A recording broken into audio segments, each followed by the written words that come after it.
Infinity Nation and beyond, we look at the status of your digital landscape and how it affects the growth and profitability of your business. On the show, we will be talking to business leads, partners in the e-commerce world, as well as some of our own specialist team to give you actionable insights and find solutions to help you on your growth journey today. We will consider new ideas, stretch our mindsets beyond the status quo, and in the process discover how to gain an edge on the competition and drive some great results. Good morning and welcome to another Infinity Nation podcast.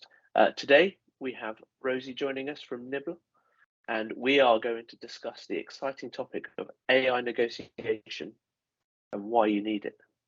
Welcome, Rosie. Thank you very much. Lovely to be here. Lovely to have the chance to chat to you about the good, the bad, the ugly of negotiation, which for some people is a bit of a scary concept. It's a concept I love. Tell us a little bit about Nibble and your background. Sure. So Jamie and I are co-founders of Nibble, and we met studying at London Business School. We both had a midlife crisis at the same time and went back to school quite late in life after previous careers. Mine was as an investment banker, so I was negotiating deals for Jimmy Choo, Tesco, Unilever, you name it. And Jamie was previously a tech entrepreneur himself, having started in the luxury fashion world as the CTO of Joseph and moved on from there to be a digital agency. Brilliant, fantastic, exciting background. Quite complementary, I think, so I've done quite a bit more real world negotiation than he has, and I've ended up, what I didn't realize until I left banking is it's a sales job at the end of the day, isn't it? It's all about meeting people and persuading them to trust you. And then Jamie has the technical background, so it works quite well. Brilliant. So negotiating virtually or via AI, it's a really interesting concept. I mean, I think ChatGPT and all those are heavily in the press at the moment. What are the pros and cons? So the way we've approached this whole kind of consideration is with a very light touch and with a very positive feel. And I think that's the most important thing to think about when you think about what we're doing at Nibble and how that might be a bit different from your perception of AI negotiation. So it is a very clever piece of technology, but ultimately interacts with you with a smile and a positivity that's meant to make you feel happy.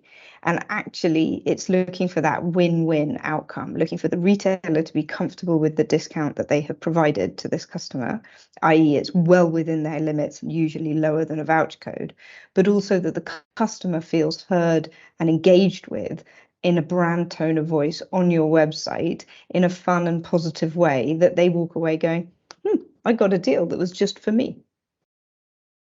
And is there a risk here to my brand or my reputation if I'm a retailer that by having this type of solution on my website, I'm forever discounting, ever giving money away, whereas I could have sold the item or may have sold the item at or full value? I think there is from any promotional system, tool or strategy that you employ. I think you've got to acknowledge that it can be a race to the bottom. And actually that's where most of our client conversations start.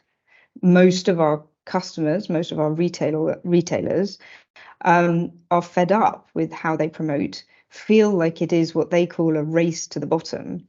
And they've found themselves in an endless cycle of sale periods and voucher codes. We had one client say to us that she took over a company as CEO and she discovered they had some kind of promotion 50 weeks out of 52. So we are a promotional tool, but the reason we're different is we give everybody much more control. So you might only have it as a nudge for an undecided customer and it would be invisible to the majority of your customers. Or it might be something that you use triggered by an email to a VIP customer and it's just there. Or you might use it very limited time. So for example, what you could say is, I'm going to run a sale period next week everything's going to be 50% off, but I'm going to notify my loyal customers that they can negotiate a deal this week. And the benefit for them is they get the item at a discount before it sells out in the Black Friday event. And the advantage for you is that discount is usually much, much less deep than it is that you put on everything. And so your pricing is arguably more accurate. So it replaces other promotional tools, but because it's more targeted, it usually protects your margins.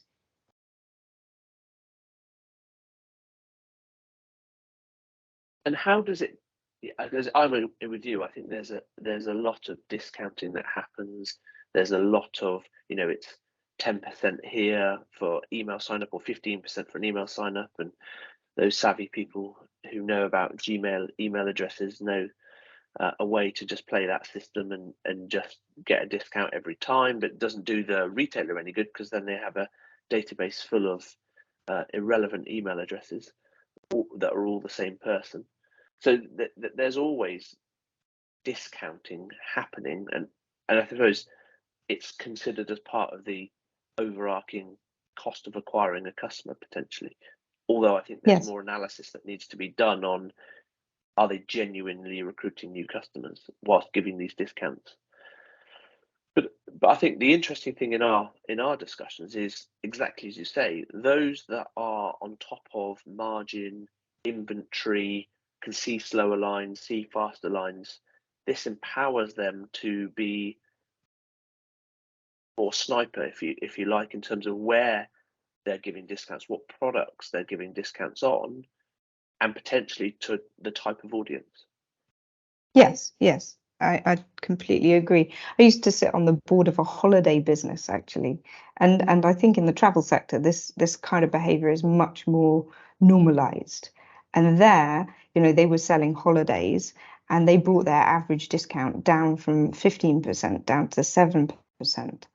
They still gave quite generous discounts on a weekend away in 2 weeks' time because it should have sold by now and it clearly wasn't shifting, and they'd much rather shift it than have an empty cabin.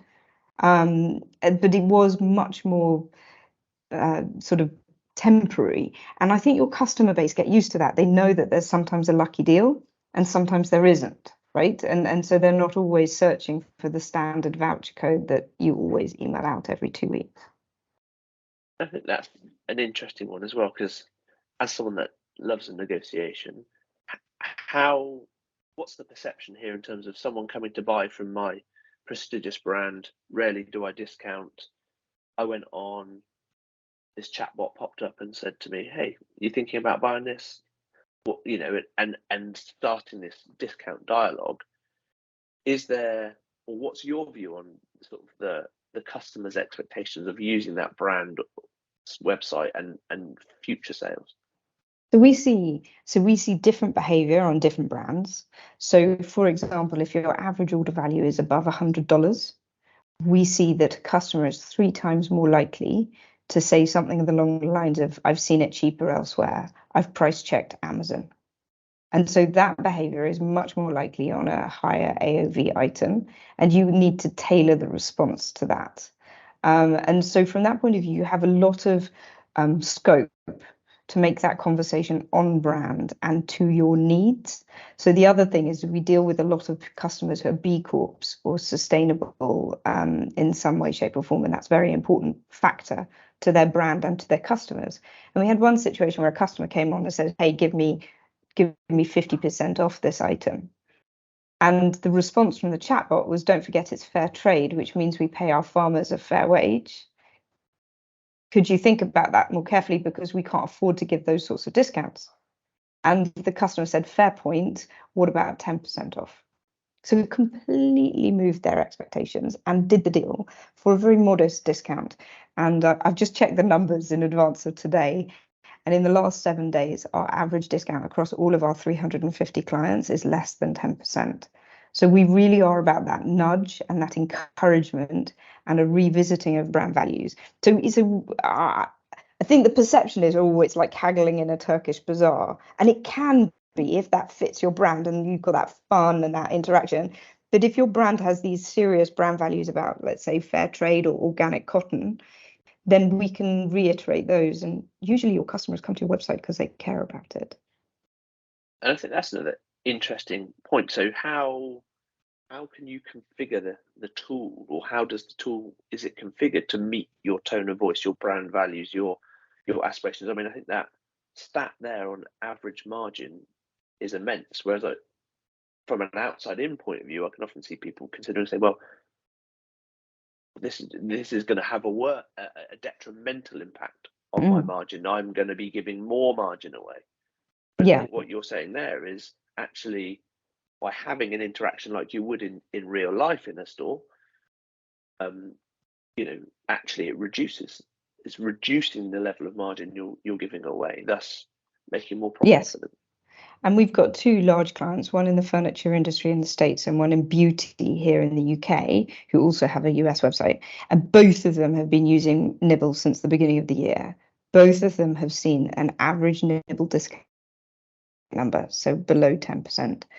Both of them are giving 20% away regularly on holiday weekends, because furniture and beauty are very promotional. And they're regularly giving away 15% off for new customers and 10% off for the email list. They both independently come back to me in the last 2 weeks and said, now we can see that Nibble can offer single-digit discounts. We're going to reconfigure everything on our website. So all of our standard discounts that are visible on our website, like newsletter sign up or new customer discount, we're going to make them small, like 5%. And then we're going to reward the customer that chats to Nibble with the more generous discount because they've bothered to engage with us. Each chat takes about a minute. But you have that chance to have that brand values exchange. You have the chance to get to know what they want and to deliver their needs more accurately. And so as a result, it seems fair to reward them with something perhaps a little more generous, but probably less generous than you've been doing already. Yeah, I think that from a more engaged relationship, so starting with the brand values from the off, I think that sounds really exciting and fiscally better for the business as well. I think that, I'm an ex-finance person, so I tend to focus a little bit on the finance side of things. But yeah, it's supposed to be both. It's supposed to be both, and we can tailor what offers come in that chat. So for example, that customer could get a free gift with purchase instead of a straight discount in some scenarios. That sort of thing, which then mitigates that sense of, gosh, I don't really want to haggle over my prices. So it's not solely able to negotiate with you in terms of product pricing and the product you're looking at. It can also encourage email signups, etc. So yes, so at the moment the features that we can offer are things like a bundling solution.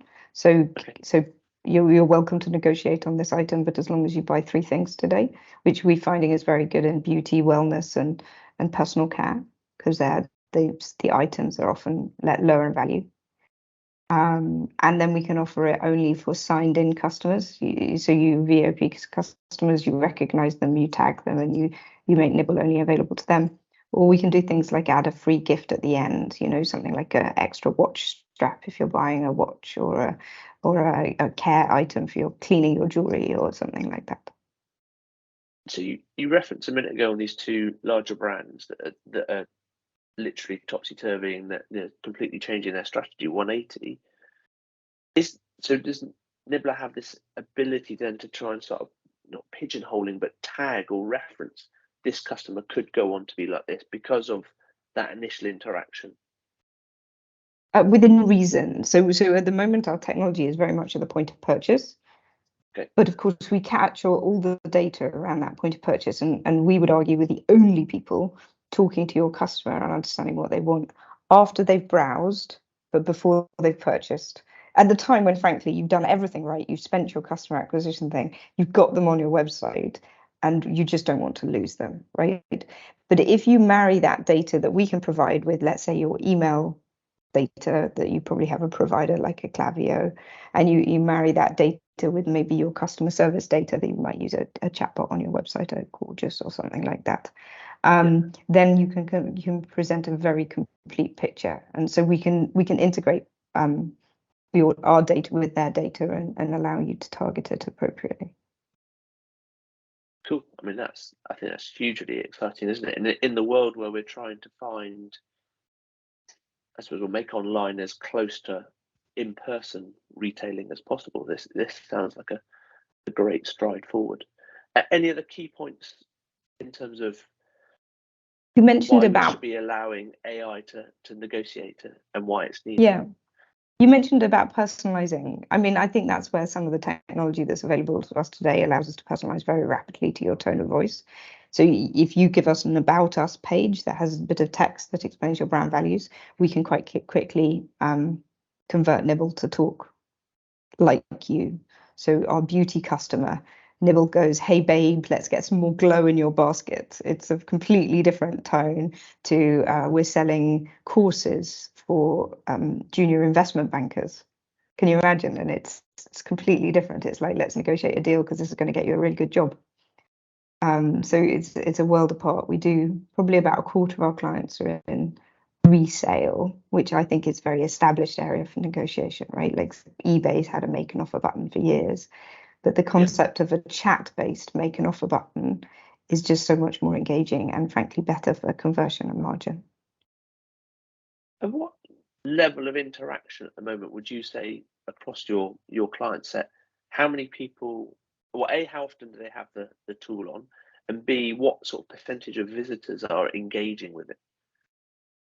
I don't know the percentage in numerical terms, but I would say for most of our customers, a minority, because for most of our customers, they use it as a sort of abandoned cart alternative. So basically what it does is if somebody hasn't purchased, but they've dwelt on your website for a minute or 30 seconds, but they haven't clicked add to cart, Nibble will interrupt at that point to try and keep them on the website and keep them shopping.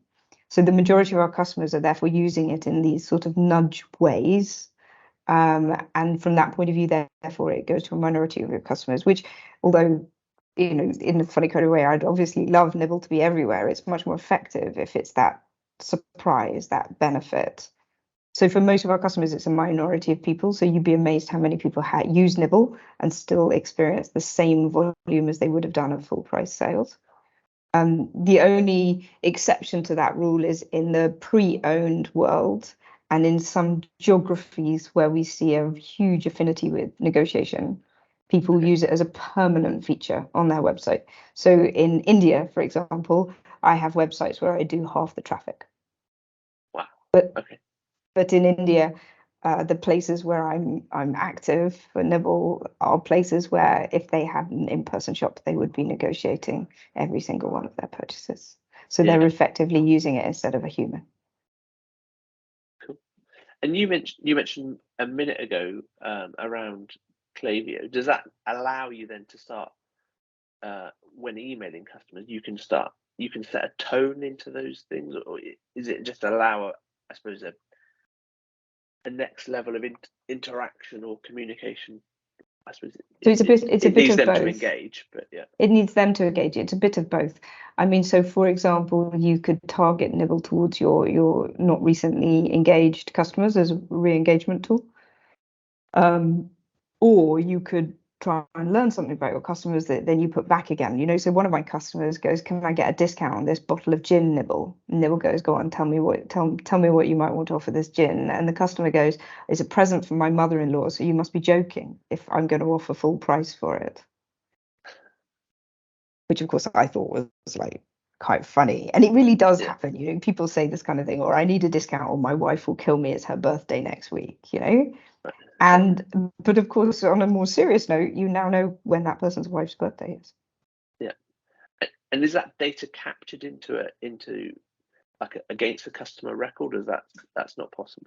So it depends. The majority of our customers choose to use Nibble ungated because it maximizes conversion. So the chatbot pops up and it has a conversation, it agrees a deal, the deal is then added to cart, and then the customer checks out. So in that process, Nibble hasn't identified that customer. If you chose to alert Nibble from an email, for example, then of course you would know who that customer is. So it depends how you want to use it. at the moment, the majority of our customers use it as a nudge on the website, and they don't ask for an email address because they really want to make the conversion. And so you keep the conversation as quick as possible, right? Like, so our conversations run maximum 60 seconds, often 40, 50 seconds. And any barriers you put into that conversation diminish conversion. So it's a balancing act. It depends what you're trying to achieve. Brilliant. I think it sounds a hugely exciting time in a world where I think we have to be smarter and more sophisticated with our retailing online. Are there any other key points you want to share? I think perhaps the only thing sorry, you cut out a tiny bit, but I think the only thing I'd say is, despite a slightly fun and light touch branding, we are actually working with a professor of negotiation from London Business School, and he's the most senior professor they've got, and he's got a TED talk that's been seen by millions, right? And so that means two things for you. If you elected a meeting with me and you've got a difficult negotiation coming up, don't worry, I'm very happy to offer you real life advice. And number two, it means that the behavioral science behind the chatbot means that the engagement is superb, right? 50% of our conversations agree a deal. Fantastic. That's an amazing stat. That's an amazing stat. Brilliant, Rosie. I think it was fantastic. Really enjoyed our catch up. Great to share with our wider audience this fantastic new innovation in the world. And I look forward to catching up with you again soon. Thank you very much. Lovely to be here. Thank you. Thanks. Bye.